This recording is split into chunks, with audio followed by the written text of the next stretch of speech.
नमस्कार, मेरा नाम भवतोष फोगाट है और आपका हमारे YouTube channel physics by Bhavtosh Phogat में स्वागत है। तो स्टूडेंट्स, इससे पहले हमने एक वीडियो बनाई थी activities of magnetic effect of electric current part 1। यहाँ पे हम जो एक्टिविटीज़ अब रह गई थी वो सेकंड पार्ट में हम आपको एक्सप्लेन कर रहे हैं। तो पहली एक्टिविटी है 13.7। इसमें क्या हुआ है इसका आप सेटअप एक बार देख लीजिए। ये हम ई पाठशाला एप्लीकेशन से यूज़ कर रहे हैं। तो इस एप्लीकेशन में मतलब इसमें एक्टिविटी में क्या है, हमारे पास एक मैग्नेट है, हॉर्सशू मैग्नेट। यहाँ पे इसका साउथ पोल है और यहाँ पे नॉर्थ पोल। हमने एक स्टैंड लिया, इस पे हमने एक कंडक्टर को इसके बीच में इस तरह से फिक्स कर दिया, ये AB, ठीक है। एल्यूमिनियम की रोड है तो इसमें आसानी से करंट पास हो जाएगा।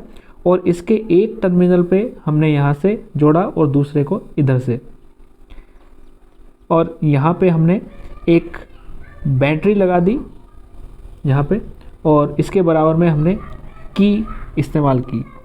अब यानी ये जो हॉर्सशू मैग्नेट थी यहाँ पे, ये एक मैग्नेटिक फील्ड जनरेट कर रही है, और ये जो एल्यूमिनियम की रोड थी इसे इस तरह रखा कि ये आपस में टच ना हो। अब जैसे ही हमने इसमें करंट की को हमने क्लोज किया तो इसमें करंट पास होना शुरू हो गया इधर की तरफ। तो जैसे ही इसके अंदर करंट जाएगा, तो क्योंकि पहले से ही मैग्नेटिक फील्ड मौजूद था मैग्नेट का, और जैसे ही हमने एल्यूमिनियम की रोड के अंदर इलेक्ट्रिक करंट पास किया तो रोड डिस्प्लेस हो गई। यानी हमने मान लिया, इसने एरो दिखा रखा है, रोड थोड़ी सी डिस्प्लेस हो गई। अब जब हमने करंट की डायरेक्शन को रिवर्स कर दिया, करंट की डायरेक्शन रिवर्स, इधर पहले नेगेटिव था और इधर पॉजिटिव। अब हमने क्या किया, इसे रिवर्स का मतलब है इधर हमने पॉजिटिव कर दिया और इधर नेगेटिव कर दिया, दोनों की पोलरिटी चेंज कर दी। तब हमने देखा पहले रोड का डिफ्लेक्शन इधर की तरफ था, लेकिन जैसे ही हमने इनकी डायरेक्शन रिवर्स की, मतलब पोलरिटी चेंज की बैटरी की, तो इसकी डायरेक्शन भी रिवर्स हो गई। पहले इधर की तरफ गया था, अब इधर की तरफ इसका डिफ्लेक्शन हुआ। तो इसमें क्या क्या निकल गया ये बात। पहला पॉइंट जो निकला कि अगर किसी एल्यूमिनियम की रोड यानी किसी कंडक्टर, कोई कंडक्टर किसी मैग्नेटिक फील्ड में रखा हुआ है और हम उसके अंदर करंट पास करें तो वो मूव करता है, और ये जो डिफ्लेक्शन है कंडक्टर का वो मैक्सिमम हो जाएगा कब, जब हमारा मैग्नेटिक फील्ड और इलेक्ट्रिक करंट दोनों एक दूसरे के परपेंडिकुलर हैं। यानी जब भी उनके बीच का एंगल कितना होगा, एक दूसरे के बीच 90 डिग्री का एंगल बनाएंगे इलेक्ट्रिक करंट और मैग्नेटिक फील्ड, तो ये डिफ्लेक्शन मैक्सिमम होगा। तो इस एक्टिविटी से हमें पता चला कि किसी मैग्नेटिक फील्ड के अंदर अगर कोई कंडक्टर रखा हुआ है और हम उसमें करंट पास कराएं तो वो मूव करता है। अगर हम पोलरिटी जो उसकी बैटरी की वो थे, पोलरिटी उसकी अपोजिट कर दें, यानी जो पहले पॉजिटिव टर्मिनल था उसे नेगेटिव कर दें और नेगेटिव वाले को पॉजिटिव, तो उसकी डिफ्लेक्शन की डायरेक्शन भी रिवर्स हो जाएगी। और जो डिफ्लेक्शन है कंडक्टर के अंदर वो मैक्सिमम होगा जब इलेक्ट्रिक करंट और मैग्नेटिक फील्ड की जो डायरेक्शन है वो परपेंडिकुलर होगी। इसे डिफाइन किया जाता है एक लॉ से जिसे हम कहते हैं फ्लेमिंग लेफ्ट हैंड रूल। इसे हमने पहले बताया था, एक बार फिर से बता देते हैं। फ्लेमिंग लेफ्ट हैंड रूल कहता है कि अगर हम अपने उल्टे हाथ को के अंगूठे, फोर फिंगर और मिडिल फिंगर तीनों को इस तरह से स्ट्रेच करें कि वो एक दूसरे के परपेंडिकुलर हों। अगर हमारा जो फोर फिंगर है ये फील्ड की डायरेक्शन दिखाती है, मिडिल फिंगर करंट की डायरेक्शन दिखाए, तो जो हमारा अंगूठा होगा वो फोर्स की डायरेक्शन को दिखाएगा, फोर्स या मोशन। यह है फ्लेमिंग लेफ्ट हैंड रूल कि अगर हमारी four finger field electric magnetic field की डायरेक्शन को दिखाती है, मिडिल फिंगर करंट की इलेक्ट्रिक करंट की डायरेक्शन को, तो जो हमारा थंब है वो मैग्नेटिक फोर्स या मोशन की डायरेक्शन को रिप्रेजेंट करेगा। फ्लेमिंग लेफ्ट हैंड रूल का इस्तेमाल करते हैं हम इलेक्ट्रिक मोटर में। तो ये क्वेश्चन पूछा जा सकता है कि इलेक्ट्रिक मोटर में हम कौन से रूल का यूज़ करते हैं, तो फ्लेमिंग लेफ्ट हैंड रूल। अब अगली एक्टिविटी पर आते हैं। तो इलेक्ट्रिक मोटर में यूज़ करते हैं हम फ्लेमिंग लेफ्ट हैंड रूल का। यह है इलेक्ट्रोमैग्नेटिक इंडक्शन के ऊपर एक्टिविटी 13.8। इसे आप ध्यान से देखिए। अक्सर पूछी जाती है पेपर में। इस एक्टिविटी में हो क्या रहा है, तो इस एक्टिविटी में ध्यान से देखिए, एक हमारे पास एक मैग्नेट है, ये मैग्नेट का साउथ पोल, ये मैग्नेट का नॉर्थ पोल। हम मैग्नेट को मूव करा रहे हैं इसकी तरफ, यहाँ पे वायर्स हैं, हमने वायर्स को बांध दिया है और यहाँ पे हम एक गैल्वेनोमीटर यूज़ कर रहे हैं। गैल्वेनोमीटर एक इंस्ट्रूमेंट होता है जो हमें बताता है कि करंट फ्लो हो रहा है या नहीं हो रहा, और करंट की डायरेक्शन यानी प्रेजेंस ऑफ करंट को रिप्रेजेंट करता है। अब जैसे ही हमने मैग्नेट को मूव कराना शुरू किया इधर की तरफ धीरे धीरे, तो हमने देखा जो इसकी सुई है, गैल्वेनोमीटर की सुई, वो डिफ्लेक्ट हो गई, यानी इधर की तरफ। पहले वो क्या ऊपर की तरफ है, लेकिन फिर वो डिफ्लेक्ट हो गई राइट साइड की तरफ। अब जैसे ही हमने मैग्नेट को रोका तो ये सुई वापस अपनी पोजीशन पे चली गई, यानी जहाँ थी वहीं से चली गई।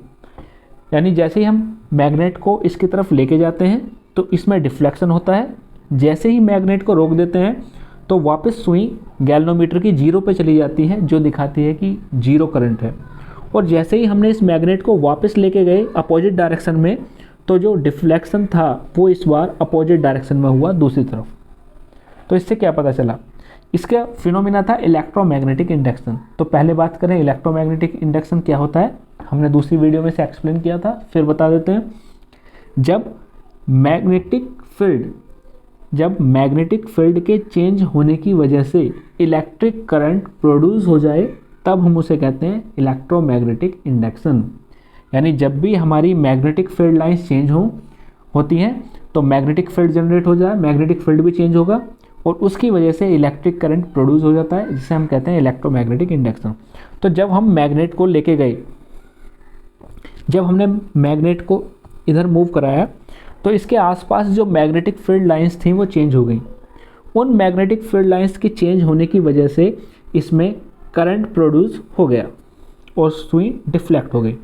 अब जैसे ही हमने मैग्नेट को रोक दिया तो मैग्नेटिक फील्ड लाइंस चेंज होनी बंद हो गई, जिसकी वजह से मैग्नेटिक फील्ड में कोई चेंज नहीं हुआ और वापस सुई जीरो पे आ गई। अब जब हम मैग्नेट को अपोजिट डायरेक्शन में ले जाएंगे तो फिर से मैग्नेटिक फील्ड लाइंस चेंज होंगी। मैग्नेटिक फील्ड लाइंस चेंज होने की वजह से इसके आसपास का मैग्नेटिक फील्ड चेंज हो जाएगा और इसमें करंट प्रोड्यूस हो जाएगा और इसकी डायरेक्शन कैसी होगी, अपोजिट। तो आपको ध्यान रखना है, ये सवाल पूछा जाता है कि अगर हम मैग्नेट को मूव कराएं कॉइल की तरफ जहां गैल्वेनोमीटर कनेक्ट है तो क्या होगा, डिफ्लेक्शन होगा एक डायरेक्शन में। रोक देंगे तो क्या होगा, वापस जीरो डिफ्लेक्शन दिखाएगा गैल्वेनोमीटर में, यानी कोई करंट नहीं होगा। और अगर हम अपोजिट डायरेक्शन में उसे मूव कराएंगे तो क्या होगा, उसमें अपोजिट डायरेक्शन में डिफ्लेक्शन होगा। ये अक्सर पेपर में पूछ लिया जाता है, इंपॉर्टेंट एक्टिविटी है। ये गैल्वेनोमीटर है जो बताता है कि करंट है या नहीं है, प्रेजेंस ऑफ करंट को बताता है। अगली एक्टिविटी है 13.9। इसमें हमने क्या किया, दो कोयल ली। पहली कोयल है, इसे आप देखिए यहाँ पे, जो पहली कोयल है उसमें हमने एक बैटरी लगाई है, एक की लगा दी। और जो हमारी दूसरी, मतलब इसमें ज़्यादा नंबर ऑफ वाइंडिंग्स भी ज़्यादा हैं कोयल 1 में, और दूसरी हमारी कोयल 2 है जिसमें नंबर ऑफ वाइंडिंग्स कम है और इसमें हमने एक गैल्वेनोमीटर कनेक्ट किया हुआ है। अब हमने क्या किया, इसमें सबसे पहले जैसे ही हमने की को क्लोज़ किया, यानी शुरू में की ओपन थी, जैसे ही हमने की को क्लोज़ किया तो पहले सुई हमारी जीरो डिफ्लेक्शन था, अचानक से क्या हुआ, ये डिफ्लेक्ट हो गई दूसरी तरफ, गैल्वेनोमीटर की सुई हिल गई। इसका क्या मतलब है, जैसे ही हम की को क्लोज करते हैं गैल्वेनोमीटर की सुई राइट साइड की तरफ डिफ्लेक्ट हो जाती है।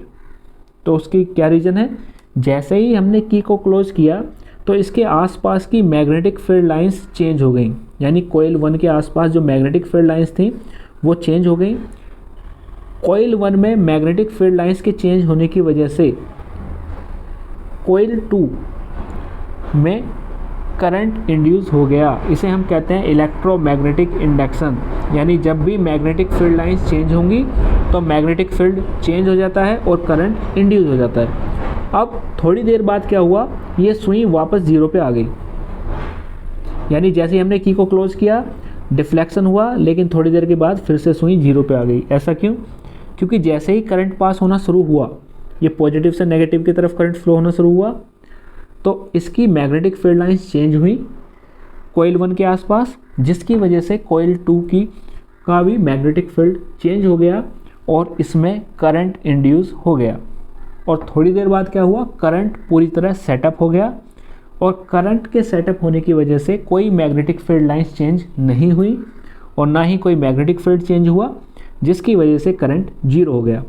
अब दूसरी बार जैसे ही हमने, पहले की क्लोज थी, अब हमने की को ओपन कर दिया, इस की को ओपन किया तो फिर से डिफ्लेक्शन होगा अपोजिट डायरेक्शन में।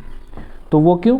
क्योंकि जैसे ही हमने की को ओपन किया तो फिर से मैग्नेटिक फील्ड लाइन चेंज हुई कॉइल 1 के आसपास, जिसकी वजह से मैग्नेटिक फील्ड चेंज हुआ कॉइल 2 में और करंट फिर से इंड्यूस हो गया, लेकिन अपोजिट डायरेक्शन में। लेकिन थोड़ी देर के बाद फिर से सुई किस पे आ जाएगी, जीरो पे। क्यों? क्योंकि करंट पूरी तरह से धीरे धीरे कम होता है, तो मैग्नेटिक फील्ड लाइन चेंज होनी पूरी तरह बंद हो गई और करंट आसानी से इसमें इंड्यूस हो गया। तो ये थी एक्टिविटी। अगर आपको पसंद आई हो तो अपने दोस्तों को ज़रूर शेयर कीजिएगा और अपना फीडबैक लिखना बिल्कुल ना भूलें। तो आज की वीडियो में इतना ही। वीडियो देखने के लिए धन्यवाद।